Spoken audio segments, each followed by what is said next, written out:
நீங்கெல்லாம் யாருடா? உலக நாட்டுடைய பிரச்சனைக்காக இங்க வந்து நீங்க போராட்டம் பண்றீங்கன்னா நீங்கெல்லாம் யாரு தான்டா? ஈரான் யாருடா? ஈரான் யாரு? அது சொல்லு.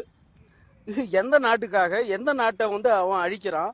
எதுவுமே உலகத்துடைய விஷயமே உனக்கு தெரியாம நீ தமிழ்நாட்டில் போயிட்டு கண்ணா முன்னான்னு போராட்டம் நடத்துறீங்களே, பொங்கி எழுதுறீங்களே, நீங்க எல்லாம் மனுஷ ஜென்மங்களா இல்ல மிருக ஜென்மங்களா? என்னடா உங்க அரசியல் என்னடா வாழ்ந்துட போறீங்க? நீங்க எல்லாம் ஓட்டு தானேடா, பிச்சை எடுத்துட்டு போங்கடா. வெள்ளிக்கிழமை ஜும்மா நமாஸ்ல பிச்சை எடுப்பாங்க தெரியுமா?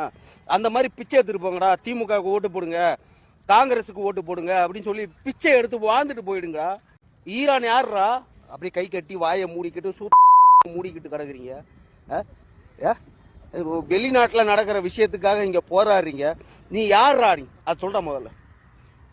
உனக்கு முதல்ல உன் இஸ்லாம் அரசியலுக்குள்ள நபிகள் நாயகம் வந்து அரசியல் பண்ணு அப்படின்னு சொல்லி ஏதாவது விதைத்து விட்டு போயிட்டாரா? பிச்சை எடுக்கிறதுக்கு மேலாக வாழ்ந்து கொண்டிருக்கின்ற இஸ்லாமிய அமைப்புகள்டா நீங்க. நீங்க இஸ்லாமிய மக்களை காப்பாற்றுவதற்காக அரசியல் நடத்தவில்லை, உங்களை நீங்க காப்பாத்திக்கிறீங்க. இஸ்லாமிய நாடு இல்ல, இஸ்லாமிய நாடு தானே ஈரானு. எவனோ ஒருத்தவன் செத்துட்டான்னு சொல்லி இப்ப கொடியை புடிச்சுக்கிட்டு காஷ்மீர்ல இருந்து கன்னியாகுமரி வரைக்கும் போராட்டம் பண்றீங்களே, ஐயோ இஸ்லாமிய தலைவர் செத்துட்டாருன்னு. அட பைத்தியம், இந்தியாவுக்கும் அவனுக்கும் சம்பந்தமே கிடையாதுரா. இந்திய திருநாட்டுக்கும் அவனுக்கும் சம்பந்தமே கிடையாதுரா.